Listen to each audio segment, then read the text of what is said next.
Welcome to the Deep Dive.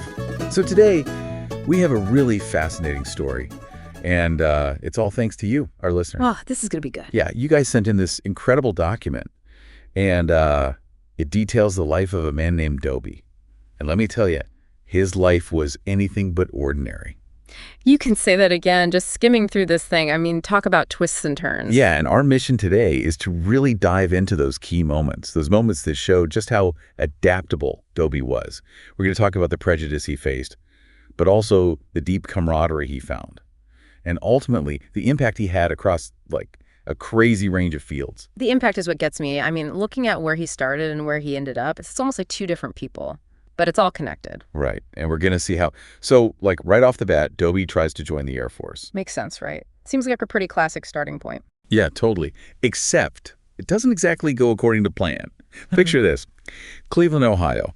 Doby's hanging out with these, as the document calls them, cool brothers from Columbus. They head to Lake Erie. And someone's passing around some marijuana. Ah, a little herbal enhancement. It was Doby's first time, apparently. Yeah. And, well, let's just say that hazy evening didn't exactly set him up for success the next day. Oh, no. What happened? The Air Force entrance exam, algebra, complex scenarios, all that. Imagine trying to focus on that with your head still in the clouds. Oof, not a recipe for success. He bombed it, big time, along with, as the document puts it, a few other numbskulls. And now with that, sent home, back to square one. Wow. Talk about a quick reality check. So military aspirations on hold, Doby ends up in Buffalo, New York, trying to sell furnaces. Furnaces? How'd that go? Not well, apparently. But here's the thing about Doby. He didn't give up easily. He gets hungry, literally. And what does he do? Heads to Niagara Falls with a saxophone. A saxophone. Hold on. Was he, like, a musician? Not exactly. The document kind of implies that he improvised a bit. Okay. I'm picturing this now. Niagara Falls. Saxophone. What else? Oh, yeah, and a tambourine. A tambourine. Okay, this is getting interesting. The detail that really stuck with me. He had the tambourine upside down for, quote, contributions. Huh. That's brilliant. You gotta admire the guy's resourcefulness. Right. Totally. He was willing to try anything. Yeah. And that, I think, is something that really defines him. He constantly faced setbacks. Yeah. But he never just sat there and moped. He always found a way. Even if it was, with a slightly out-of-tune saxophone. Exactly. And that takes us to a bit more serious turn of the story.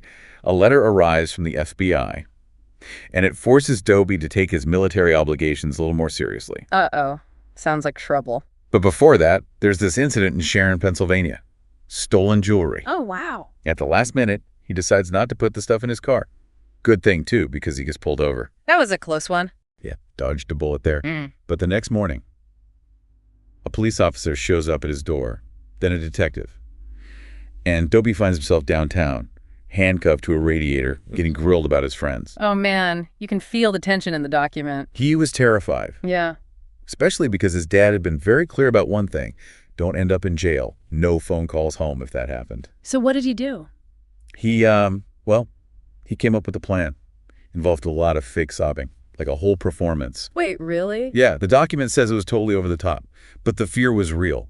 He knew he had to get out of there. That's incredible. It worked, though. It did, but it was a huge wake-up call. He realized how close he'd come to, ruining his life, and it pushed him towards a more, shall we say, structured path. It's funny how sometimes it's those close calls that really change us, make us reevaluate everything. And that leads him back to the military. But this time, the train ride to the military processing center, it's a whole different vibe. The document describes it as sober and somber.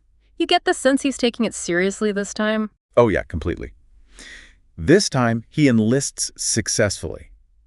And that's the real beginning of his long military career. The document goes into his training, his early assignments, and then, boom, big personal news.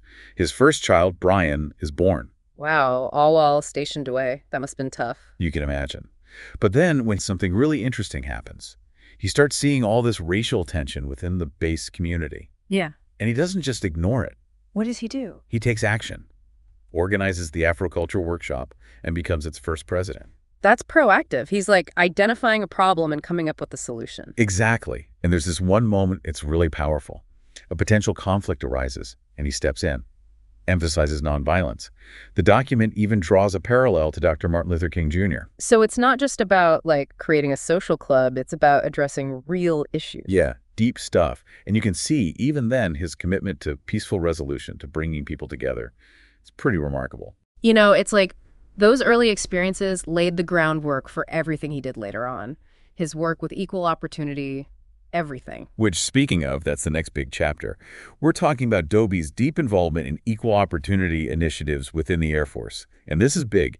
He gets stationed at the Philippines at Clark Air Base. And guess what? He's appointed as the first full-time affirmative actions officer in the entire military. Whoa, that's a huge step, especially back then. Well, it was a relatively new position, and it was definitely controversial. A lot of people saw it as a direct challenge to the status quo. I bet. So how did that go over? There was a lot of resistance, especially from senior white non-commissioned officers. They felt threatened, like their power was being diminished. Yeah, I can see that. So how did Doby manage to actually do anything in that kind of environment? Well, the document highlights his close relationship with General McNichol, who was very supportive. But it wasn't easy. There was this real undercurrent of resentment from people who benefited from the old system. This wasn't just like paperwork and meetings. This was real on-the-ground change. Absolutely. And it wasn't always safe. After a black airman is killed off base, Doby and his group organize a boycott of all the bars in the area. Wow. Taking it to the community. That's brave. It was a direct confrontation with the racism that existed outside the base. And it put a target on his back. Yeah. The bar owners actually put a $500 bounty on his head. Seriously, that's crazy. Yeah, it got really dangerous. The document mentions how he even had to consult with Colonel Waxstein, the base staff judge advocate, to figure out how to deal with those threats. So it wasn't just about policy and procedures. It was about personal risk. It was about his life, his family's safety. But he didn't back down. And throughout his military career, it wasn't just about fighting for equality. He also had these incredible mentorships, both as a mentee and as a mentor. Oh, yeah. The document mentions General Lloyd Fig Newton and Lieutenant Colonel Luther Joe Brown. Those were some influential figures. Doby actually specifically requested Captain Newton as his supervisor. He saw something special in him, even back then. That's interesting. It shows that he had a real eye for talent and the willingness to nurture it. So how about Colonel Brown? What was their relationship like? Oh, man. There's this one story. It's kind of wild. They're in a helicopter over Vietnam, and mid-flight, the flight engineer just casually mentions that the fuel gauge is broken. What? Are you kidding me? The document says Doby just bursts out laughing. It's like this brief, absurd moment in the middle of a war zone. Wow. Talk about keeping your cool under pressure. But the relationship with Colonel Brown, it also had a very tragic side. The colonel committed suicide. And the document says it absolutely crushed Doby. He really looked up to the guy. It's a reminder that even in a life dedicated to service, to fighting for justice, those personal losses hit hard. They do. And later in his career, Doby's reputation as a really thorough, unbiased investigator, it leads to a pretty high-profile assignment. There's this racially charged death at an East Coast base. Yeah.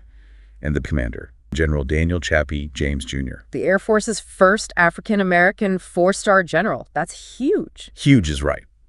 And they trusted Doby to handle this investigation. The document talks about him going undercover, blending in with the airmen, gathering information. What was the general like? Did they actually interact? Oh, yeah. There's this intense briefing scene, and get this. Colonel Gray, who's there in the room, he straight up faints in front of General James. Wait, he fainted. What happened? Apparently, he was so nervous that he started shaking uncontrollably, and his belt buckle kept hitting his seatbelt.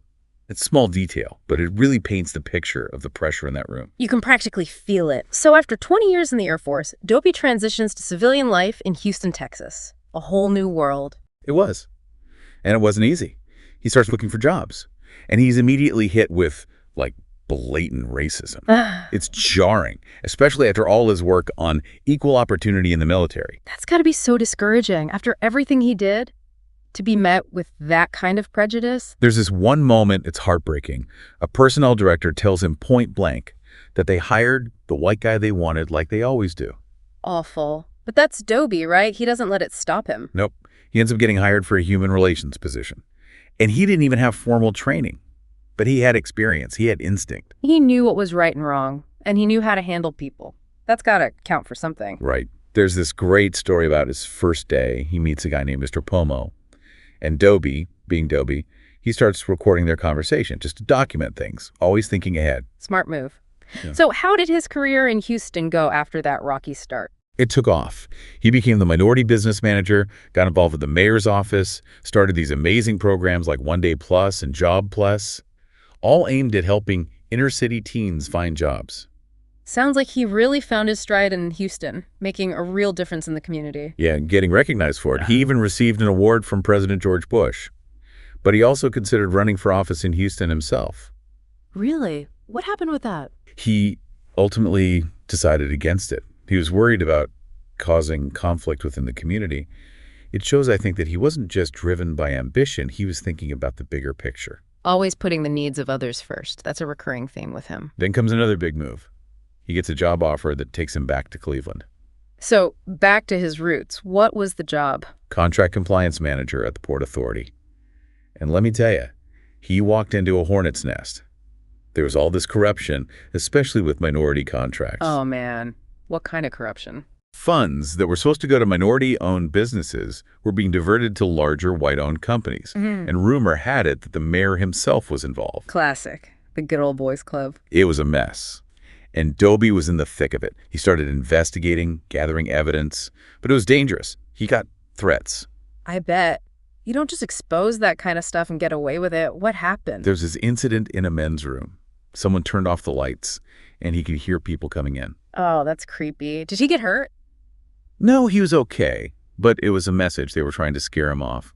But he didn't budge. He kept digging. This guy's got guts, so he went to the authorities. He actually went to the press, worked with the Cleveland plane dealer and the FBI. Talk about shaking things up. Did anything come of it? Oh, yeah. It blew the whole thing wide open, led to a huge scandal. Yeah. And guess what? The mayor went down. Wow. That's justice. So all this is happening while he's dealing with some personal tragedies too, right? Yeah. His uncle Ezra passes away, and then his father, Bishop Robert Lee. Tough times. And the details around his father's death, it really shows you how complicated family relationships can be. Yeah, everyone's got their own story. So what about after all of this?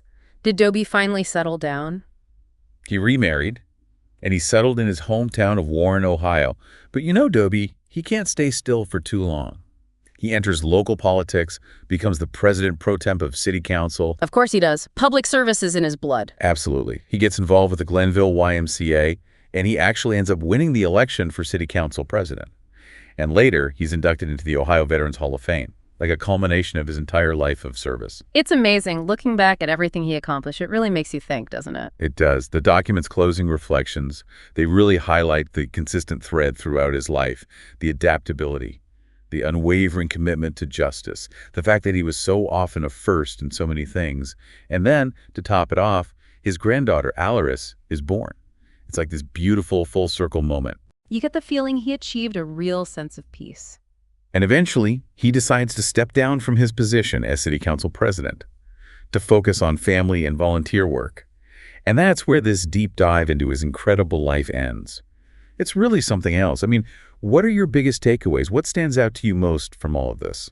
I think it's the unexpected nature of it all. Like, who would guess that a guy who started out, selling furnaces and playing a maybe not so great saxophone at Niagara Falls would go on to have such a profound impact in so many different areas. The military, community activism, politics, it's mind-boggling. I know. It's like one surprise after another. But it makes you think. What seemingly small or, frankly, unsuccessful things in our own lives might actually be setting the stage for something much bigger down the road. That's the real question, isn't it? Maybe we're all just a few unexpected turns away from doing something truly extraordinary. That's a great thought to leave our listeners with. Thanks for joining us on this incredible deep dive into Doby's life. It's been a wild ride. You said it. Until next time.